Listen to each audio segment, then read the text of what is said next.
In this presentation, I will explain you about Singapore CPF and what companies need to do on a monthly basis. So I already have a presentation in which I have explained the concept and calculations of CPF. So if you have any doubts about it, please have a look on that video. So now the question is, what step companies has to take on a monthly basis to be compliant with CPF rules. So if you have a company in Singapore, what you or your management is expected to do. So to understand this, let's take one example. Let's presume that a company has been newly started, it has started its operations and it has recruited 3 local employees. And each local employee gets a monthly gross salary of 7,000 Singapore dollars per employee per month. So this is what is our example. And let's move ahead to see what steps company will have to take. So the step number 1 is to register with CPF and sign the giro form. Since the company is new, it doesn't have any record with CPF Board and it will have to register itself with CPF. So when you register with CPF, you get a CPF registration number and that looks like company UN number followed by PTE followed by 01. For example, if the company has a UN number 2020096990P, then the CPF number that the company will get is as shown over here in this example. Simultaneously, you will also be required to sign a giro form to authorize the CPF board to deduct the CPF contribution amount from your bank account directly. In case you are getting employees in your company, you will have to mandatorily sign the giro form, and giro is the only way of deduction for CPF board. As an exceptional case, you are allowed to submit first month payment for the contribution via check, but subsequent month has to be giro. Now both these activities are one-time processes and you need to do it at the time of registration only. So they need not be done on a monthly basis on an ongoing manner. Now step number 2 is calculate the salary and the CPF contribution for each of the employee. Now remember, this is a monthly step. You will have to do it for each month. And in our example, the monthly salary for each employee is 7,000 Singapore dollars. So employee contribution at 20% comes to 1200 Singapore dollar, because here the salary ceiling of 6,000 is considered and any salary above that is not subject to CPF contribution. Similarly, employer contribution at 17% will come to be 1020 and total to be deposited per person or per employee comes to be 2220 Singapore dollars per month. So the summary for 3 employees will appear like this. And what then you are going to do is you are going to pay the salary part of 17,400 to the employee via bank transfer as their monthly salary. And the amount that you have withhold from employee CPF contribution and additionally whatever you are going to contribute, that is employer CPF contribution, that total amount comes to be 6,660 Singapore dollars.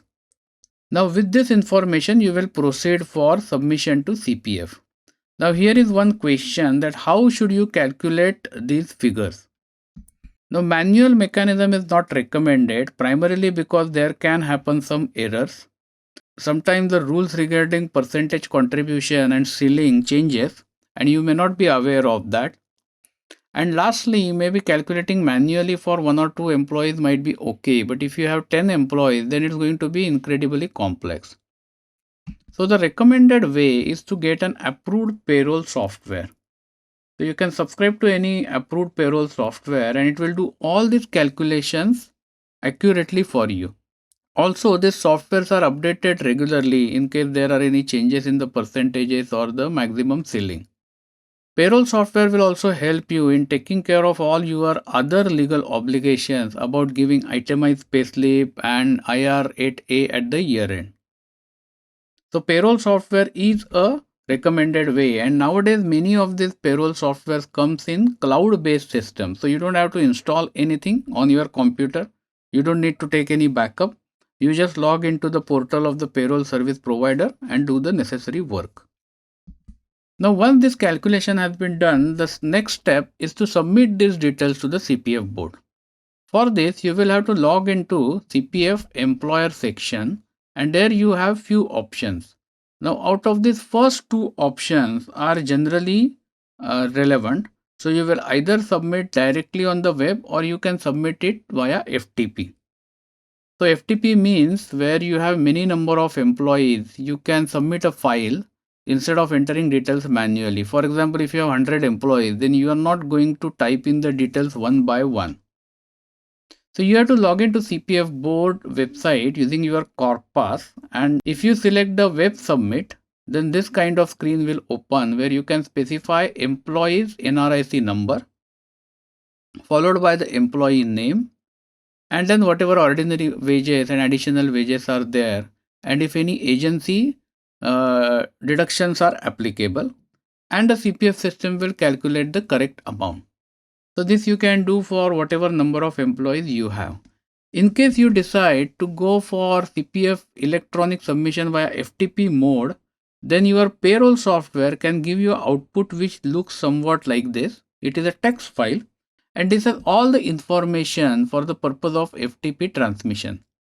So as I said, where you have many employees, like maybe you have 100 employees, at that point of time you are not going to manually enter in web interface. Instead, you are going to use this kind of file.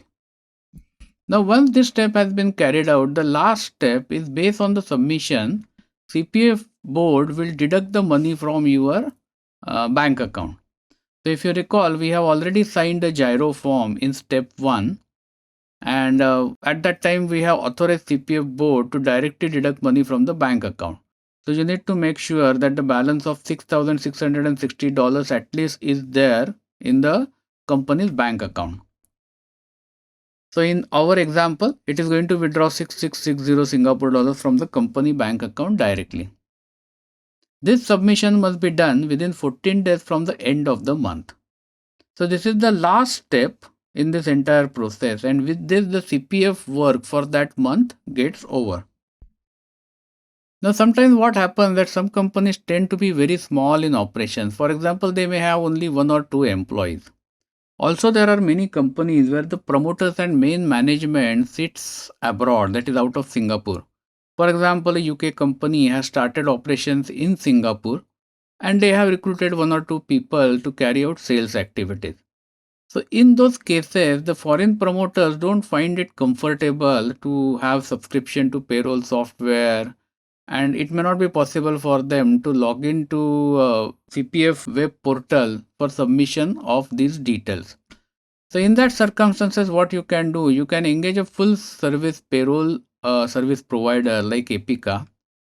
So in this case, only the first one-time activity of signing the bank form for giro deduction authorization will have to be done by you, and then all other activities like maintaining the payroll data, submitting it to the CPF board, and any other updates to payroll will be carried out by our team.